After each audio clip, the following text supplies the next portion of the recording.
আচ্ছা বলো তো, ভালোবাসা আসলে কি?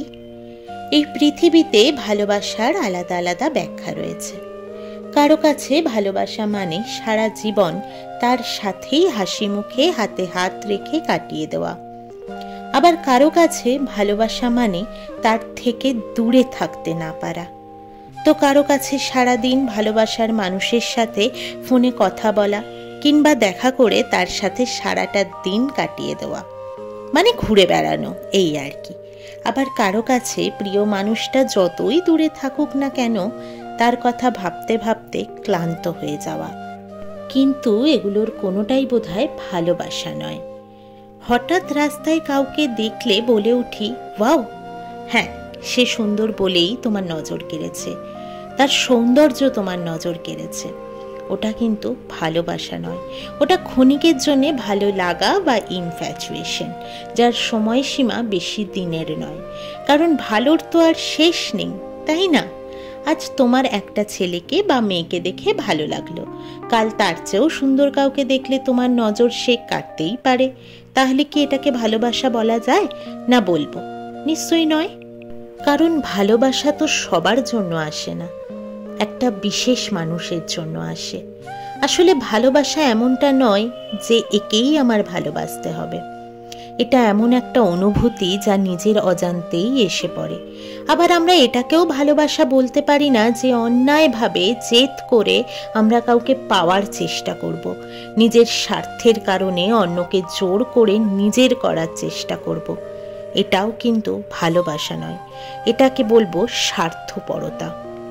আসলে ভালোবাসার কোনো সংজ্ঞা হয় না, ভালোবাসার কোনো ব্যাখ্যা হয় না। এটা এক ধরনের নিঃস্বার্থতা। এটা মনে হয় যে তার জন্য তো আমি সব করতে পারবো, তার সফলতায় আমি সবচেয়ে বেশি খুশি হব। হওয়াটাই স্বাভাবিক। সে যখন হেরে গিয়ে ভেঙে পড়বে, তার পাশে থেকে তার হাত ধরে আবারও সাহস দেওয়া, তুমি পারবে, তুমিই পারবে। ভালোবাসা এটা নয় যে তার সাথেই থাকতে হবে। ভালোবাসা মানে যে যেখানেই থাকুক না কেন যেন হাসি খুশি থাকে, সুখে থাকে, ভালো থাকে। ভালোবাসা মানে যখন তুমি তাকে মন থেকে সম্মান করবে, যে যেমনই থাকুক না কেন তাকে সেভাবেই ভালোবাসবে।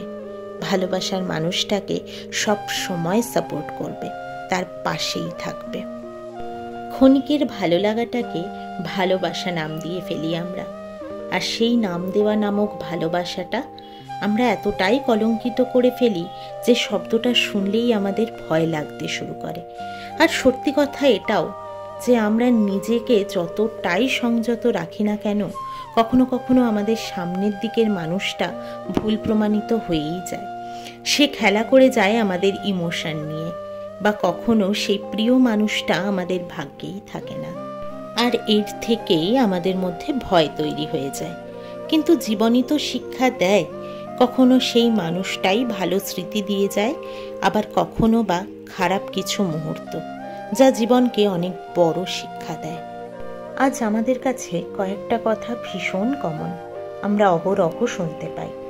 ব্রেকআপ, প্রাক্তন, ডিভোর্স। কিন্তু এই কথাগুলোর মাঝেও, এই ছেড়ে যাওয়ার দুনিয়াতেও এমন কিছু মানুষ আছে যারা নিজের ভালোবাসাকে ধরে রাখতে জানে, নিজের ভালোবাসার মানুষের জন্য অপেক্ষা করতে জানে, হাতটা ধরে বলতে জানে, এই ছেড়ে যাওয়ার দুনিয়াতেও আমি তোমারই হয়ে থাকতে চাই, আমি তোমার পাশেই থাকতে চাই। আজ ভ্যালেন্টাইন্স ডে, তাই আমার ভালোবাসার মানুষের জন্যও রইল কিছু কথা। হ্যাঁ, আমরা নিয়ম করে বা নিয়মিতভাবে হয়তো দুজন দুজনকে আই লাভ ইউ বা আমি তোমাকে ভালোবাসি কথাটা বলে উঠতে পারি না বা বলা হয়ে ওঠে না, কিন্তু এটা জানি ঠিক দিন শেষেও আমার কাছেই ফিরে আসবে। ঠিক তেমনই আমার শত ব্যর্থতাতেও ও আমাকে কখনো ছেড়ে যাবে না, এটুকু ভরসা আমি ওকে করি। আমি জানি না সমাজের চোখে আমরা দুজন দুজনের সাথে মানিয়েছি কিনা, মানে ওই আর কি, মেয়ে মোটা ছেলে রোগা, এরকম অনেক কথা। যাই হোক, কিন্তু আমরা জানি আমরা দুজন দুজনের জন্যে মেড ফর ইচ আদার। আমরা এটাও জানি যে আমরা কেউ একজন কখনো কোনো কাজে হেরে গেলে বা ভেঙে পড়লে আরেকজন পাশে দাঁড়িয়ে হাতটা ধরে ঠিক সাহস দেবে, ভয় কি, আবারও সব ঠিক হয়ে যাবে, আমি তো পাশে আছি। তাই আজকের দিনে এটাই বলবো, যেন প্রত্যেকটা ভালোবাসা এভাবেই সম্পূর্ণতা পায়। কোনো ভালোবাসা যেন হেরে না যায়, কোনো খারাপ স্মৃতি নিয়ে যেন কেউ না থাকে। তো চলো, আজকের মতো ব্লগটা এখানেই শেষ করছি। কেমন লাগছে জানাতে ভুলো না। নতুন বন্ধু হয়ে থাকলে সাবস্ক্রাইব করো।